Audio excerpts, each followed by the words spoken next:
In the third part of this unit, we will learn how to distinguish among different interpretations of creativity.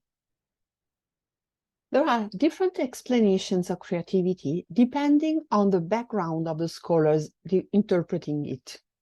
Creativity has been interpreted by a psychoanalytical perspective as the ability to make use of unconscious or preconscious contents, as the sublimation or deviation of the libido, as the compensation of unsatisfied desires, or the ability to process internal conflicts and difficulties, turning them into opportunities for personal growth.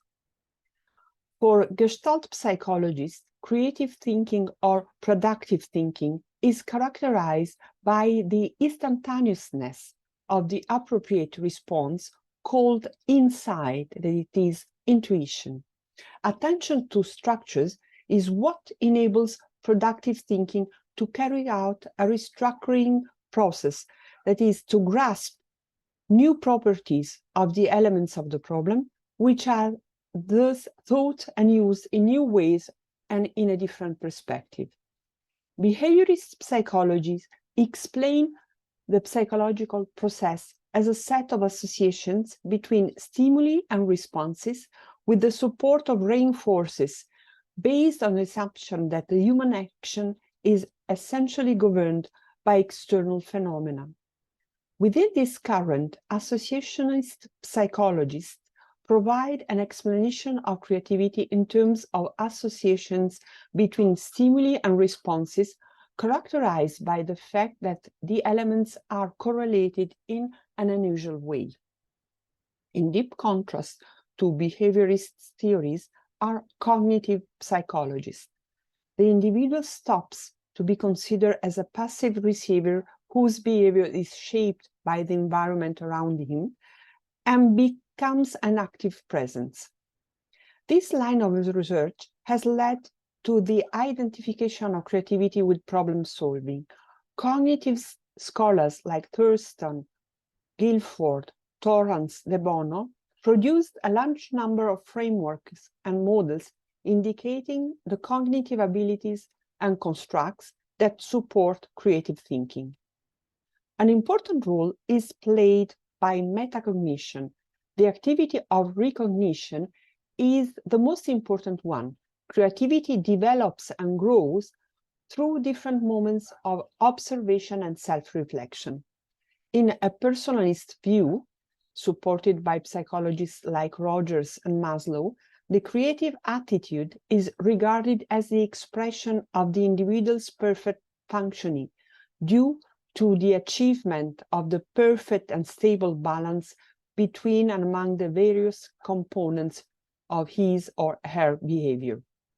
Constructivist theory relates the development of creative thinking to the need for active participation in the process itself.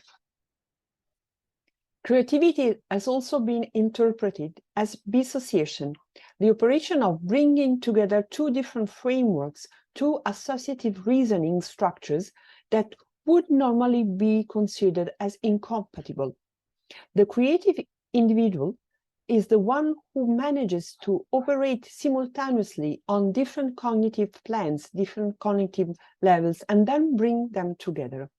Creative thinking has been referred as two-phased or Janus-like thinking, deriving the term from the divinity that looked in two directions thanks to his opposite phases.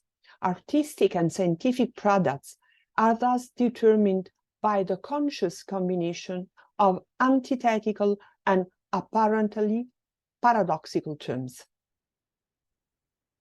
To speak of creativity is therefore to express the omen of a great educational renaissance, thanks to which the classical expectations of a truly human development can be fulfilled. Thanks to its ability to empower people, to foster values of freedom, justice, loyalty, love, aesthetics, etc., creativity can be interpreted as a fundamental educational option, a regulatory principle of human growth. Unfortunately, there has been a strong semantic drift of the term creativity in everyday language, now understood as the ability of selected few ones and as a dimension opposite to logic and rationality. According to a survey conducted in 2004 by Teresa Amabile, a management scholar at Harvard Business School, there are some commonplaces about creativity that can be easily debunked. Only creative people are creative. Money represents a strong motivation. Deadline stress fuels creativity. Fear drives innovation. Competing is better than cooperating. Lean organization means creative organization. These false myths reveal how a culture has spread that sees creativity only as functional to business efficiency and innovation. On the contrary, Amabile advocates a new revolutionary view of work and creativity. When people are engaged in a work they love and are immersed in an activity in which they are valued and recognized, then creativity is truly flourishing. Creativity means mainly to act creatively. The creative gesture is the gesture of an artist, of a painter, a writer, an actor, a director, a designer, but also the gesture of a scientist, of a politician, of an anthropologist, of a religious leader, of a teacher, and so on. Creativity is the new thing that produces something good for the whole community. Recovering an ethical and relational sense of creativity and considering creativity as a fundamental option for the education and training of contemporary men are two sides of the same coin. The philosopher Erich Fromm stated that creativity means having completing one's birth before dying.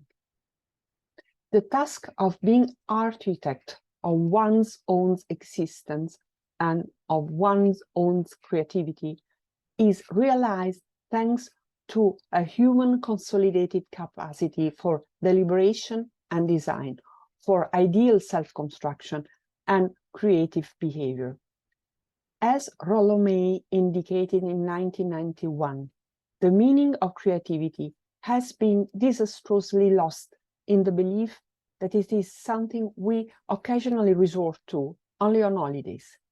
The premise we must start from in order to discern the true meaning of creativity is instead that it expresses the normal man in the act of realizing himself or herself, not as a product of a morbid state, but rather as a representation of the maximum effort of emotional equilibrium.